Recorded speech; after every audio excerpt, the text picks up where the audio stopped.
mga kwento ng pag-ibig, kwento ng buhay, at kwento ng pag-asa. Hatid sa inyo ng Moment of Romance.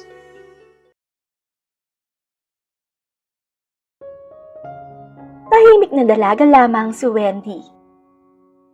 Siya ang tipo ng babae na mas gustong mapag-isa kaysa makihalubilo sa iba. Nasira na ng distansya ang konsepto niya ng ingay at ligaya dahil nasanay siyang mag-isa sa kanilang tahanan. Ang kanyang ina ay nagtatrabaho sa abroad, habang ang kanyang ama naman ay maagang pumanaw.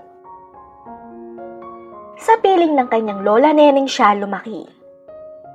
Ang matanda ang nagsilbing gabay at nag-alaga sa kanya sa lahat ng pagkakataon. Bagamat sapat ang pagmamahal na ibinibigay ng lola niya, may bahagi pa rin ang puso ni Wendy na tila laging naghihintay.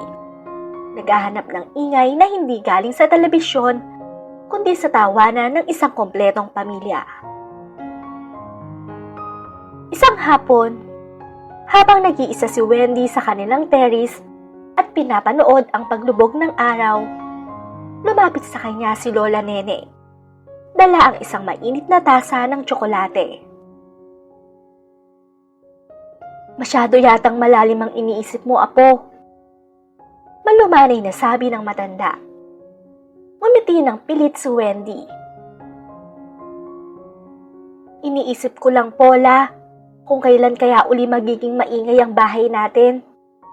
Yung hindi dahil sa TV, kundi dahil sa kwentuhan natin nila Mama." Hindi agad sumagot si Lola Neneng. Hinaplos niya ang buhok ng apo. Sa kabila ng katahimikan ni Wendy, alam ng lola niya na ang bawat sandali ng pag-iisa nito ay puno ng mga tanong na hindi mabigkas-bigkas. Ngunit isang gabi, ang nakasanayang katahimikan ng kanilang buhay ay biglang nabasag. Sapagkat isang hindi inaasahang tawag mula sa malayo ang nagpabago sa takbo ng kanilang mga araw. Isang Sabado ng umaga, habang abala si Wendy sa pagdidilig ng mga halaman ni Lola Neneng, ay may isang puting sasakyan ang huminto sa tapat ng kanilang gate. Hindi ito ang sasakyang madalas niyang nakikita para maghatid sa kanila ng balikbayang box. Kaya naman, nagkatinginan sila ni Lola Neneng na nooy nagwawals rin sa bakuran nila. Nang pumukas naman ang pinto ng sasakyan, ay halos mabitawan ni Wendy ang hawak na hose. Ang kanyang Mama Rose ay nakatayo roon. Nakangiti at may bitbit na pasalubong. Ngunit ang mas nakapagpatigil sa mundo ni Wendy ay ang lalaking bumaba mula sa driver's seat. Matangkad ito, mestizo at pamilyar ang pagkakahawak sa bewang ng kanyang ina. "Surprise! Wendy, Nay, nandito na ako!" Masayang sigaw ni Rose bago patakbong yumakap sa kanila. Halos hindi naman makapaniwala si Wendy na dumating na ang kanyang ina. Ngunit nang yakapin na siya nito, ay doon lang niya napagtanto na totoo ngang dumating na ang kanyang mama. "Ma, ikaw nga! Akala ko nananaginip lang ako," wika ni Wendy habang mahigpit na napayakap na rin sa mama niya. "Oo anak, nandito na ako," anya naman ni Rose sa kanya. Matapos ang mahigpit na yakapan at iyakan, ipinakilala ni Rose ang kanyang kasama. "Wendy anak, ito nga pala si Mark. Siya ang dahilan kung bakit napabilis ang uwi ko. Plano na naming dito na manirahan sa Pilipinas." Tipid ng ngiti lang naman ang naisagot ni Wendy sa masayang balita ng kanyang ina. Sa likod ng mga ngiting iyon ay may unti-unting kumikirot sa kanyang loob. Pumasok sa kanyang isip ang mapait na katotohanan na hindi pala siya ang pangunahing dahilan kung bakit ito umuwi, kundi dahil sa lalaking kasama nito. Ang inakala niyang pag-uwi para sa kanya ay tila naging pag-uwi para sa isang bagong simula na hindi siya ang sentro. Gayunpaman, pilit niyang isinantabi ang selos. Sa kabilang banda ay masaya na rin siya kahit papano, sapagkat sa loob ng maraming taon, ang mga yakap ng ina na sa video call lang niya nararamdaman at ang boses nito na sa speaker lang din ng cellphone naririnig, ay sa wakas makakasama na niya si Rose ng matagalan. Kaya naman, ang iniisip na lang niya ay bonus na lang ang pagkakaroon ng stepdad kung tutuusin. Nang gabing yon, habang naghahanda sila ng hapunan, hindi magkamayaw si Rose sa pag-aasikaso kay Mark. "Wendy, anak, pakiabot nga ang plato para kay Tito Mark mo." Utos ng kanyang ina habang nakatitig ng may paghanga sa nobyo. Sumunod lang naman si Wendy nang walang kibo. Habang kumakain, napansin ni Lola Neneng ang pananahimik ng apo. Alam ng matanda na may bagyong namumuo sa loob ni Wendy sa kabila ng kalmadong mukha nito. "Siya nga pala, Wendy," bigla ang sabi ni Mark na bumasag sa katahimikan. "Nabanggit ng mama mo na mahilig ka raw mag-isa. Huwag kang mag-alala. Hindi ko intensyong gambalain ang katahimikan mo. Gusto ko lang maging bahagi ng pamilyang ito kung pahihintulutan mo." Tumingin si Wendy kay Mark. Pagkatapos ay sa kanyang ina na tila naghihintay ng positibong sagot. Sa unang pagkakataon, naramdaman ni Wendy na ang tahimik niyang mundo ay tuluyan ng nagbago at hindi na ito kailanman babalik sa dati. Hindi agad nakasagot si Wendy. Ibinaling niya ang tingin sa kanyang pagkain at marahang nilaro ng tinidor ang kanin. Ang bawat salita ni Mark ay parang mga alon na unti-unting tumitibag sa pader na matagal niyang itinuon sa paligid ng kanyang puso. "Ayos lang po," maikling tugon ni Wendy, pagaman may kaunting panginginig sa kanyang tinig. Hindi niya magawang ngumiti, ngunit hindi rin siya nagpakita ng galit. Hinawakan ng kanyang ina ang kanyang kamay sa ibabaw ng mesa. Isang tahimik na pasasalamat. Alam ni Wendy na para sa iba, ang pagtanggap na ito ay isang bagong simula. Ngunit para sa kanya, ito ay isang mahabang proseso ng pagpapaubaya. Sa kabila ng bigat sa kanyang dibdib, napagtanto niya na ang katahimikang matagal niyang iniingatan ay kailangan ng bigyang daan para sa ingay ng isang bagong pamilya. Simula noon, ay nanibago si Wendy sa kanilang bahay. Ang dating payapang umaga kung saan ang tanging naririnig niya ay ang huni ng mga ibon at ang kalansing ng tasa ni Lola Neneng, ay napalitan ng masiglang boses ni Mark at ang ingay ng radyong nagbabalita.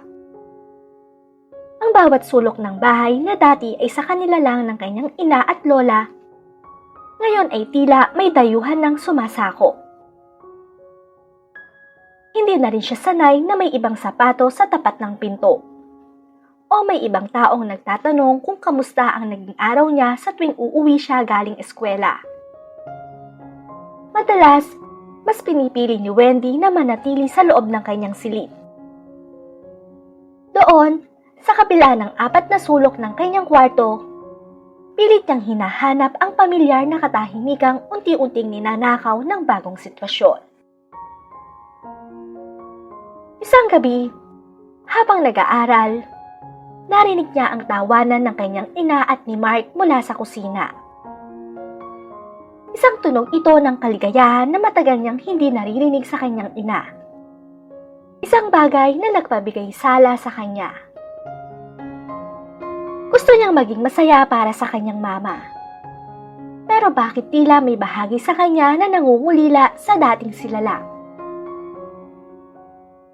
Naramdaman ni Lola Neneng ang kanyang pag-iisa.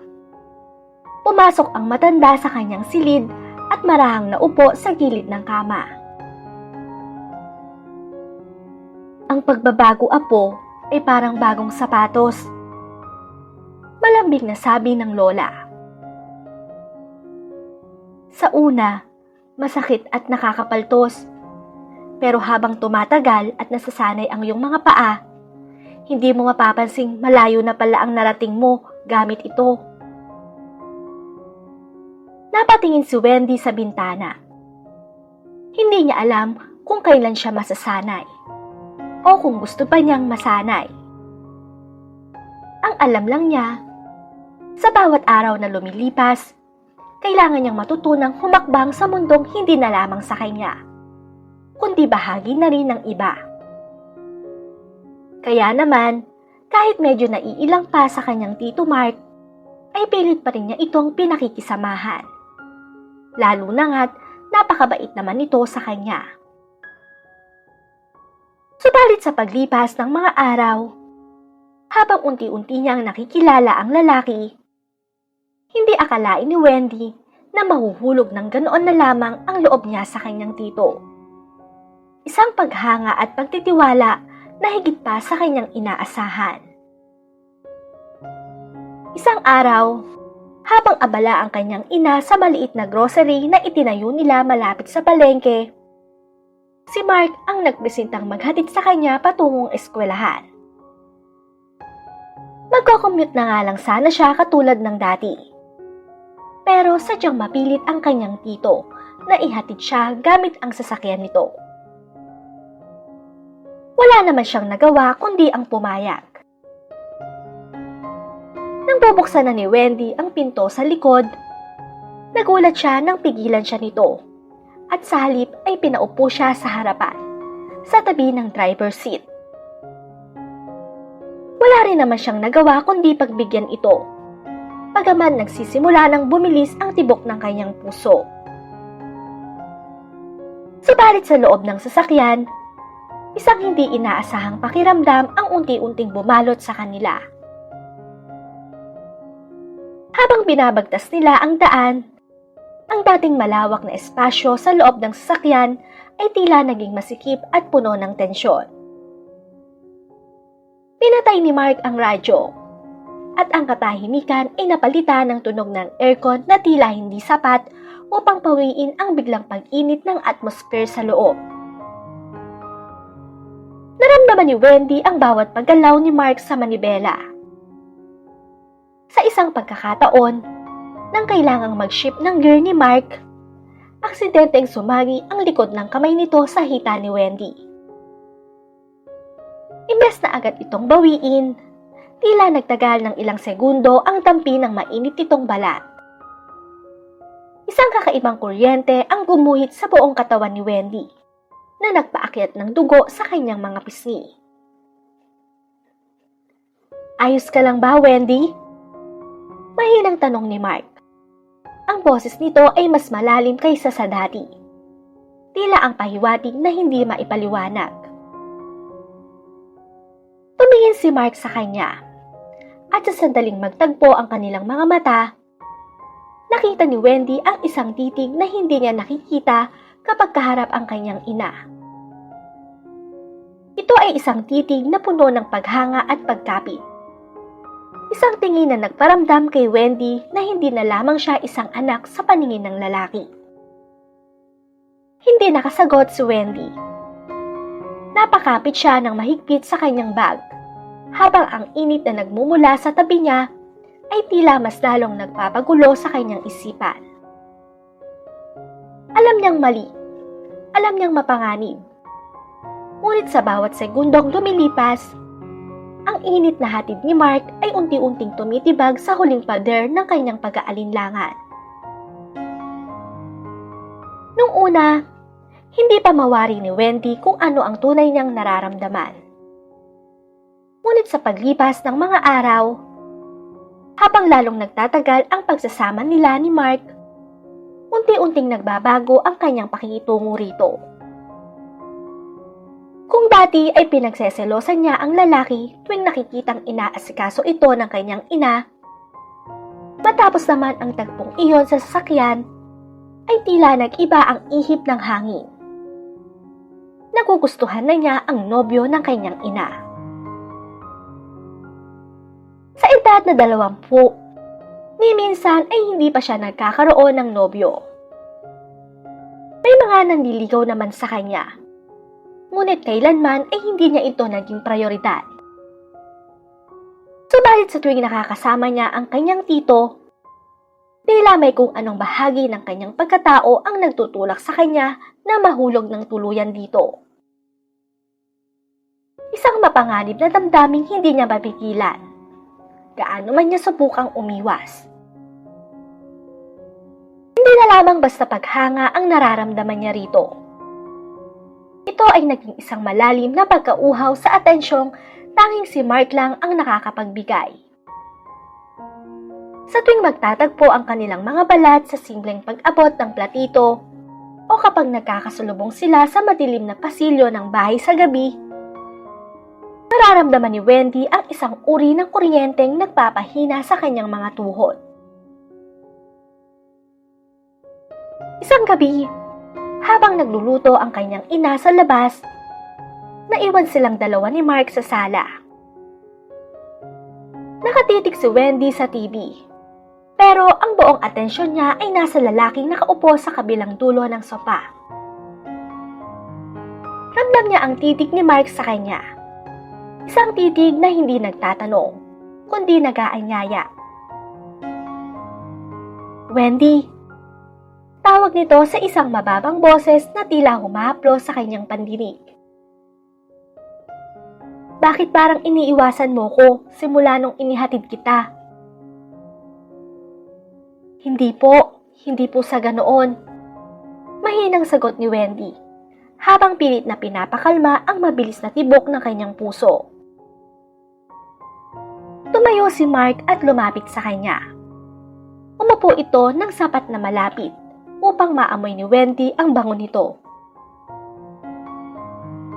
Sana alam mo na kahit nobyo ako ng mama mo, hindi ko magawang alisin ang isip ko sa'yo simula nung nangyari sa sasakyan. Naguguluhan din ako, pero parang ayaw ko nang pigilan. Sa halip na matakot, naramdaman ni Wendy ang isang matamis na pagsuko. Tumingin siya kay Mark, at sa kauna-unahang pagkakataon, hinayaan niyang makita ng lalaki ang pagnanasa sa kanyang mga mata. Ang bagyong dati ay kinatatakutan niya, ay naging isang apoy na ngayon ay handa na niyang paglaruan, kahit pa alam niyang ang buong pamilya nila ang posibleng matubok nito. Hanggang sa isang araw, ipinagdiwang ang ika-40 kaarawan ng kanyang Mama Rose. Bilang unang kaarawan nito na kasama si Mark, naghanda sila ng husto at nag-imbita ng maraming kamag-anakan. Naging masigla ang pagtitipon. Marami ang dumalo at ang ilan ay nakipag-inuman pa kay Mark. Dahil sa bugso ng saya at sa pilit na rin ng mga pinsan, napasabak din sa pag-inom si Wendy. Sa paglipas ng mga oras, habang unti-unting gumugulong ang bote at lumalalim ang gabi, hindi na malaya ni Wendy na ang bawat lagok ng alak ay unti-unti ring nagpapahina sa kanyang katuwiran at nagpapatapang sa nararamdaman niya para sa kanyang tito. Nang maghating gabi, ang mga bisita ay unti-unti nang nagsisuuwi at ang kanyang Mama Rose ay nakatulog na sa sofa dahil sa labis na pagod at pag-inom. Naiwan sina Wendy at Mark sa hapag, magkatabi sa gitna ng mga bakanteng bote.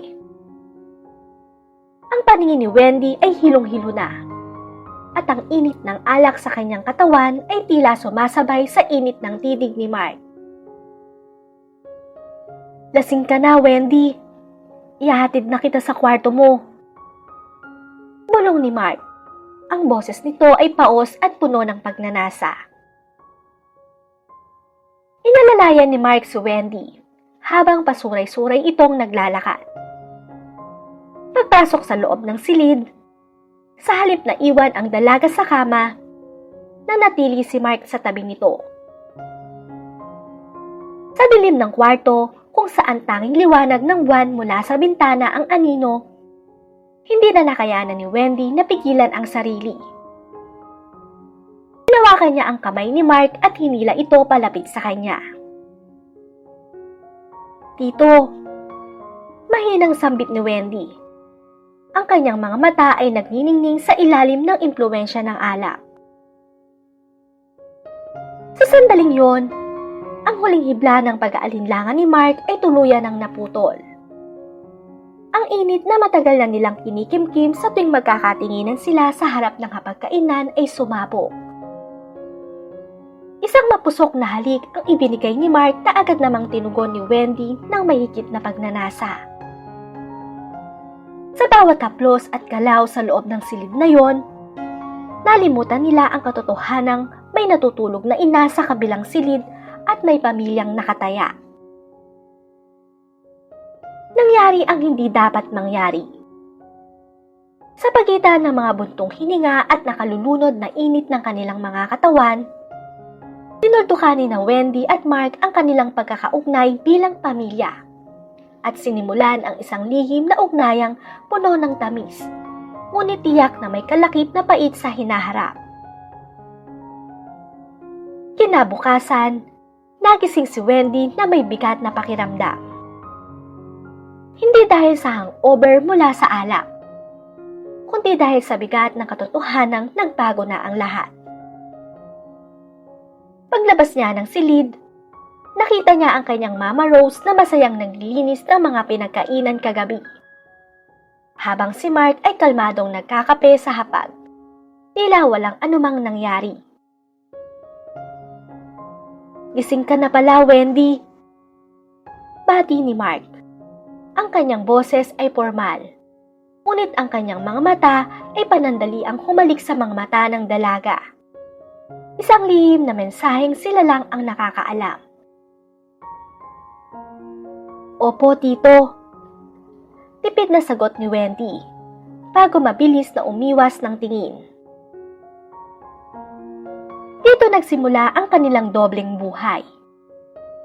Sa harap ng kanyang ina, sila ang perpektong halimbawa ng isang maayos na pamilya. Si Mark ay nanatiling maalagang nobyo kay Rose, at si Wendy naman ay bumalik sa pagiging tahimik na anak.